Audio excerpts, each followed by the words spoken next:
In this episode of Detroit Performs, a puppet theater in Detroit. An Ann Arbor theater group imparts theatrical knowledge on young actors. And we tour an old theater that's surviving the digital age. It's all ahead on this edition of Detroit Performs. Funding for Detroit Performs is provided by the Michigan Council for Arts and Cultural Affairs and the National Endowment for the Arts, and by contributions to your PBS station from viewers like you. Thank you.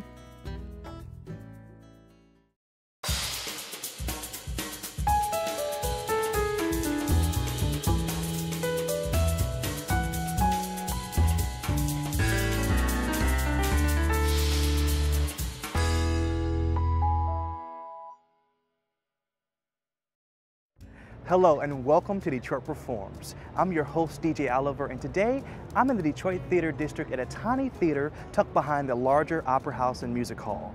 Inside this theater is a magical place where puppets come to life. Founded in 1998 by a group of puppeteers and artists trained in Moscow and St. Petersburg. In our first segment, we show you how this puppet art troupe are masters of puppetry art theater.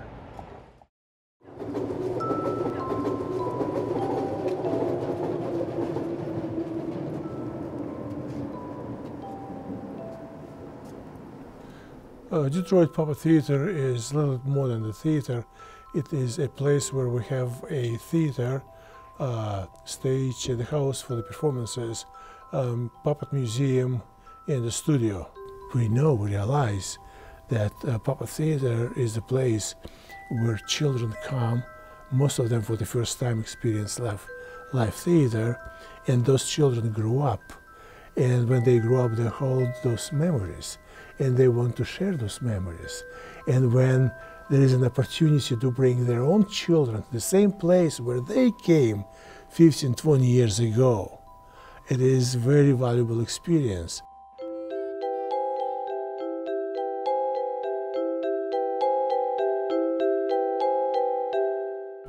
With kids, I feel very much on my toes, and I get to kind of relax and sort of be on their level in a way, to kind of be free and have this kind of connection. But then at the same time, I know that they're very bluntly honest children as far as their opinion, and if they like something or they don't like something. So when I feel their reaction, if they laugh, I know it's a real good laugh. I think it's a very rewarding experience.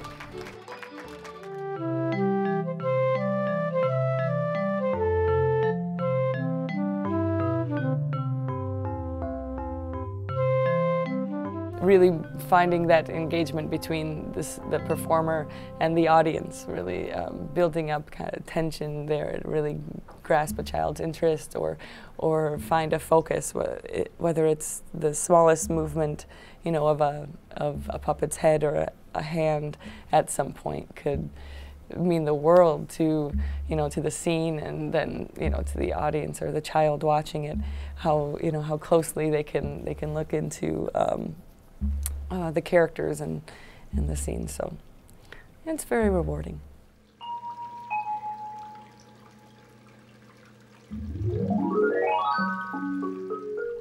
In general, the museum, I would say, three groups of objects in the museum. One set of puppets are our family. Since we have limited time, we do not keep them in storage. When they are not on stage, puppets, they are on display.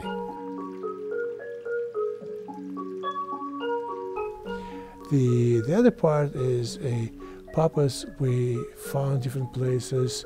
We received as a donation puppets from different places, from Indonesia to Africa to Japan.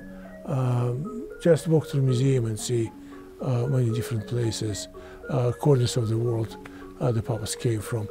And the third group of puppets on kind of on loan, officially on loan, but those are very special because those belong to Detroit. Those are Detroiters.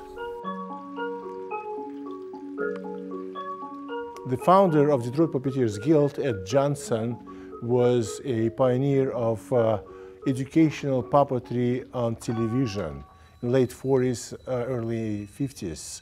It was at that time almost revolutionary to bring not just entertainment, but educational entertainment for children. And we have on display that first original applesauce. But most exciting fact is quite often we have families who would come, and we have grandparents, parents, and children who would recognize this character. And that explains our desire and need and belief in necessity to have a museum. So 3 generations know that character, know the story. That's what keeps them together. That's the continuation we can see manifested through the puppets. Detroit Puppet Theater allows the viewers to travel outside of the area. We've been to Japan today. We've been to Africa here. We've been to Russia. We've been to ancient America, you know, pre-Columbian America. We've been all over the place, and they bring it right to you. You know, the music, the dance, the costumes, the accents. You know, it's a beautiful thing. She's been coming since she's been a baby, and we enjoy it.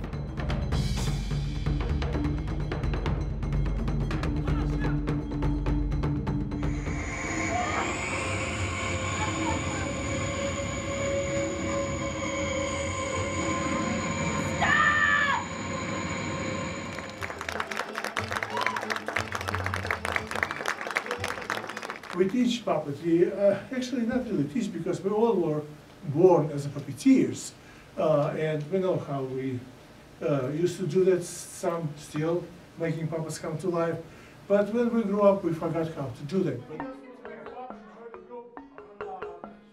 The workshops, they're on a craft level, you know, they take maybe 30 to 45 minutes.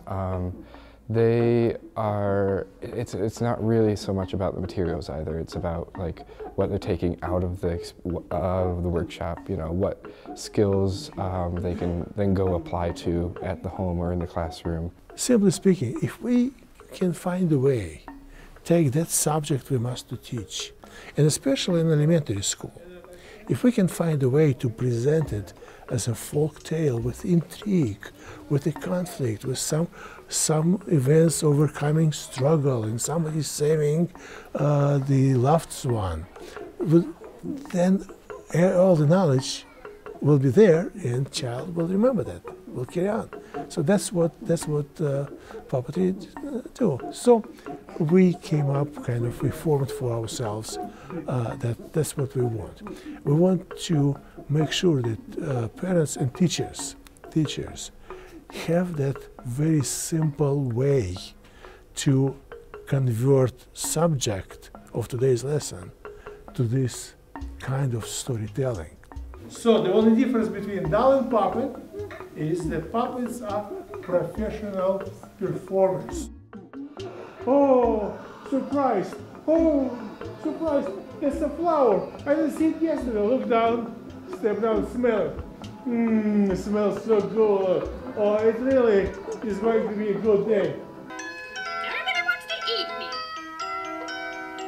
I know I smell good. So what?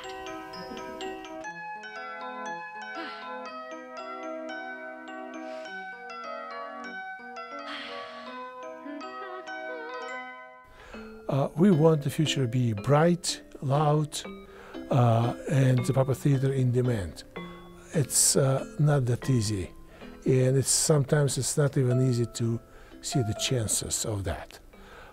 We really want a place where not just a profitable, nice place, but also the place where we can come with the children, not for shopping, but for educational, for cultural, for aesthetic experience.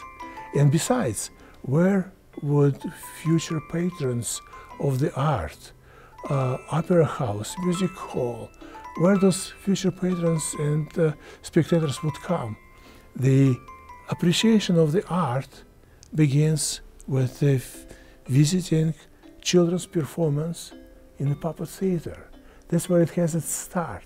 If we can get children love art through this experience, we know we will have opera house and big ballet, all the fine arts survive. So that question would be not for PuppetART, but for downtown. Tell me, do you want to have puppet theater here? Because we want to be here, no question. We'll try to do everything.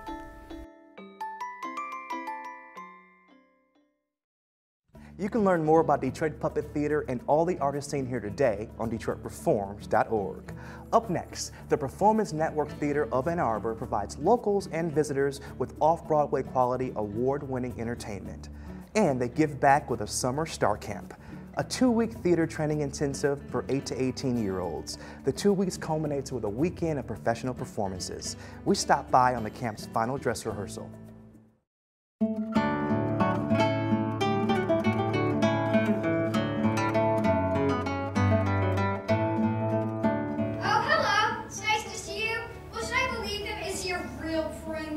I think that kids need art.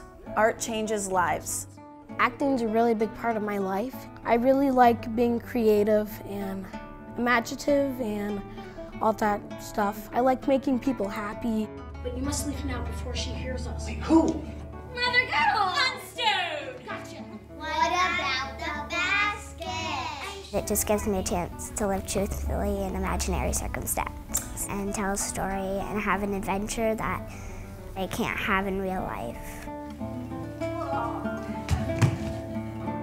Performance Network Theater is an equity, nonprofit, producing professional regional theater here in Ann Arbor. We started a summer camp because learning how to act and tap into those emotions and bring it all forward is just something that we think a lot of kids would benefit from. The Summer Star Camp is a 2-week theater camp for youths in the area. And it is a camp where in the morning they are taking movement classes and acting classes and voice classes with industry professionals. And then the kids have the opportunity to work with us in rehearsals for the show that we're doing, Untangled, so that they can learn from a professional director, work with professional actors, and see what it's like to be in a professional theater setting. As soon as the last person crosses you, you're gone, you're gone, you're gone. You're the only one who's not frozen. They gotta be frozen until the intermission people pass them. You do not.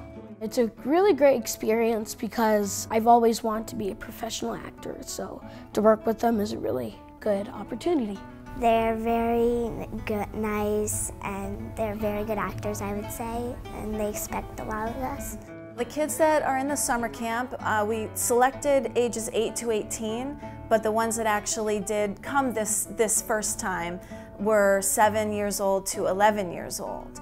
And they're from all over the area. I like seeing the children learn and enjoy themselves, and it helps spread the knowledge of the arts. I mean, if you can let them learn at a young age and let them experience their imagination, they've got no boundaries, and that they can do whatever they would like to do. And so for me, it's fulfilling to pass on knowledge and to help lift them up as kids. I learned breathing exercises. You can learn different levels like Ali teaches us, and then we can learn improvising and voice and breathing techniques.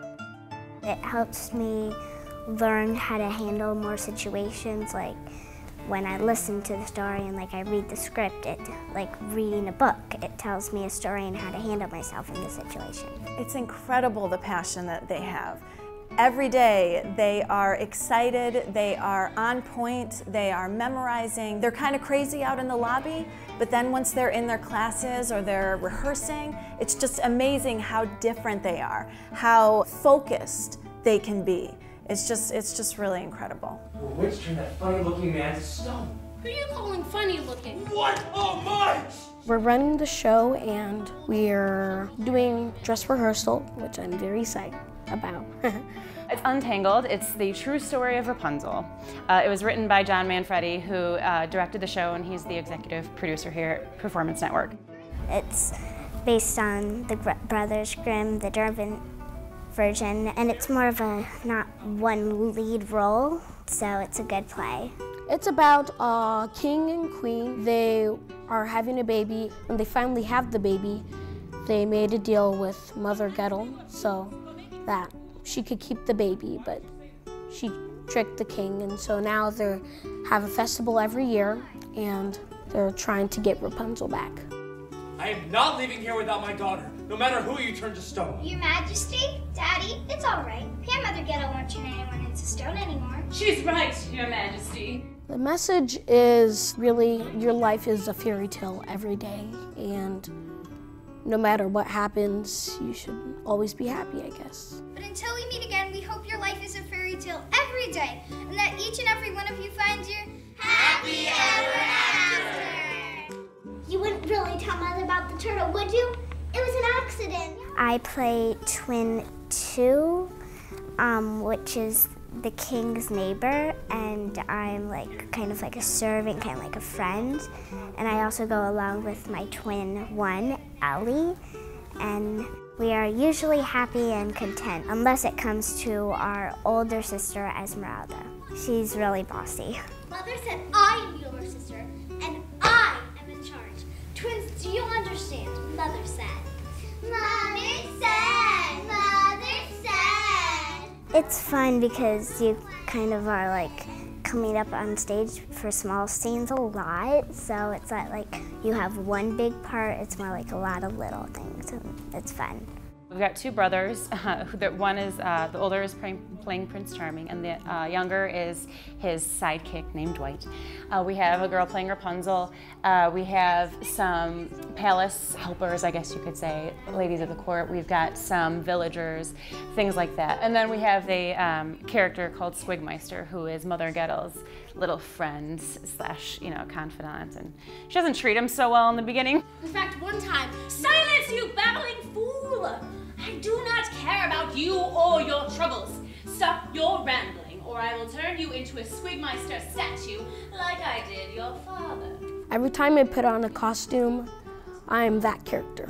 I play Squigmeister like Mother Gettle's little minion, you could say, evil minion. But I'm only around her because if I run away, I don't want her to turn me into stone.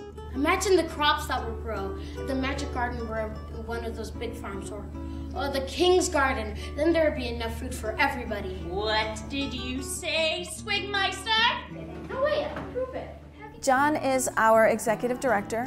He is just incredible with the kids. He's very patient, he's very, obviously very knowledgeable. He's been a part of this industry for over 30 years. He can teach these kids a lot. These are now what we call personal props. You know what that means? That means you are in charge of them. In addition to John Manfredi, we have Susie Regan, who's our artistic director. She's also been in the industry for 30 years. We had Allison Smith this season. I mean, they're all award winners. They're all very talented. They're just great instructors. They give you better tips than other people, definitely.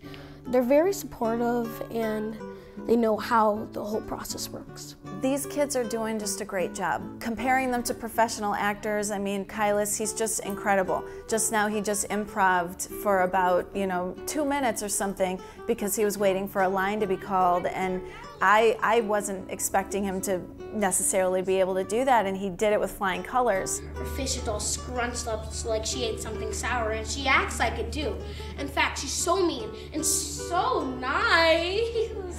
Mother Gettle. Being able to get out in front of people is an audience full of people who are just staring and watching you and doing nothing else is a confidence boost in and of itself. If you can do that, you can do anything. Even if these kids don't end up becoming professional actors, getting the confidence now is going to help them so much.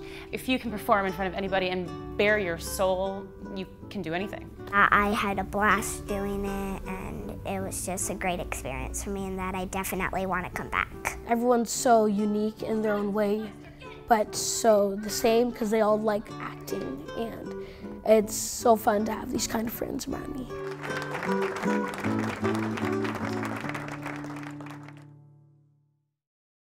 You can learn more about the Performance Network and all the artists you saw here today on DetroitPerforms.org. Now, let's check out some upcoming events happening in and around Detroit.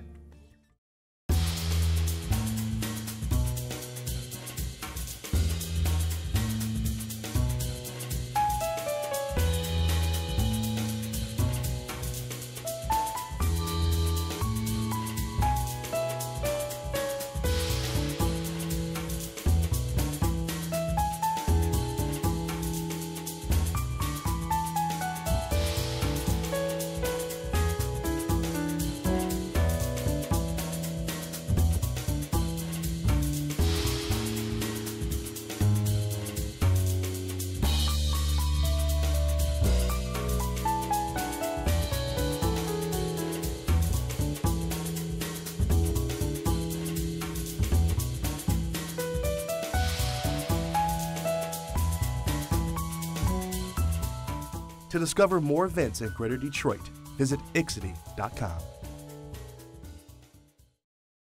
Up next, an old theater's been attracting filmgoers since 1916. We caught up with the theater's director and found out how she's managed to maintain the theater's historic charm while fully embracing the digital age.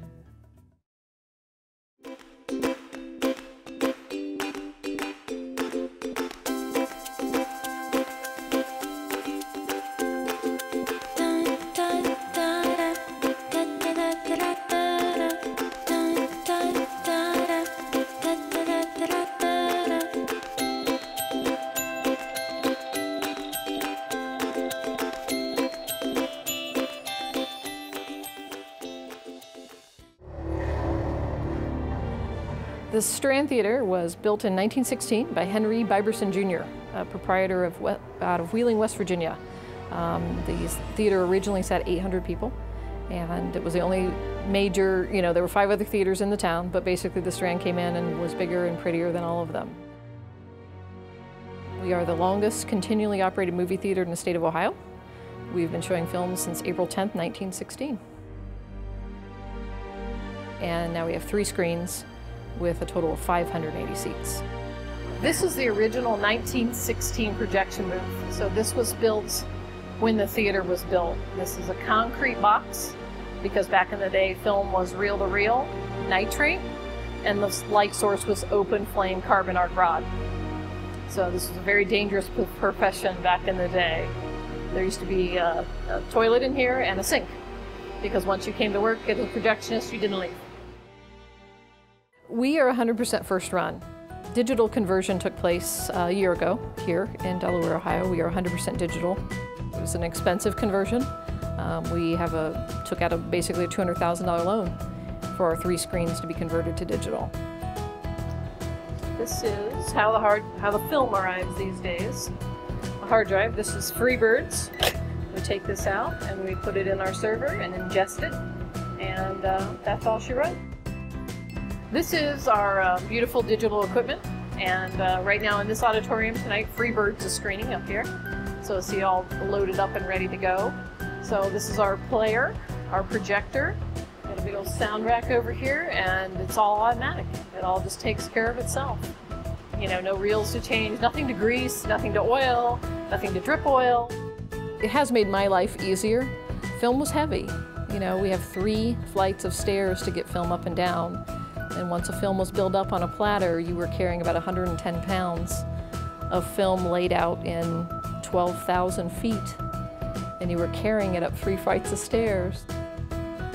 Film is still around, but by the end of this year, probably no more. We make every batch of popcorn, 1 batch at a time. It is referred to in this town as strand corn. People don't call it popcorn, they say we're going to the theater and getting strand corn. We at least once or twice a night, every night of the week, have people walking off the street and take it home. Here in Delaware, we have the luxury, we have kids that came here like myself, bringing their kids. And you have, 4 and 5 generations of people coming to see the movie in the same place. Everybody has the story, our first date was at the movie. It's a very common story. And, these walls can talk. I mean, I saw my first movie here, and at the time the curtain still opened and closed, and that was magic. We chose not to do 3D here. You know, the choice was, well, we have a $4.50 matinee, so you can bring a family of 4 to a matinee here for $18. And you don't watch 20 minutes of trailers at the Strand Theater. You know, we do have people that show up for the first time 15 minutes past the showtime, and you say, you know, I'll sell you a ticket, but I'm sorry you've missed 10 minutes of the movie, and they get a little indignant and angry, but then they realize, oh, you know, they came to see the movie. And people like trailers, so we do 2 or 3, because people like that, but you're not going to waste 20 minutes of your time. Actually, the theater is owned by a board of directors. We have a 15-member board. We're a nonprofit, and I manage the theater and the building for the board of directors. You know, the magic of the movies, it's that ohm moment with the collective strangers, you know, whether you're screaming or crying or laughing, that you can't get in your home. There's nothing better than creeping in the theater at that pivotal moment in the film to listen to the crowds laugh or scream or cry. That's the magic of the movies that will never die.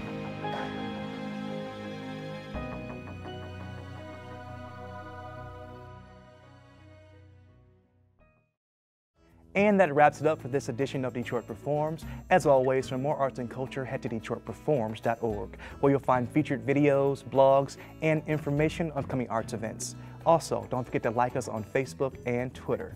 I'd like to thank the Detroit Puppet Theater for letting us discover all they have to offer. Next time you're looking for some entertainment in the Detroit Theater District, check out a show here. Don't forget, they have 11 unique shows and they perform all year long. Until next Tuesday, get out there and show the world how Detroit performs, y'all. I'm DJ Oliver. Thanks for watching, guys. Funding for Detroit Performs is provided by the Michigan Council for Arts and Cultural Affairs and the National Endowment for the Arts, and by contributions to your PBS station from viewers like you. Thank you.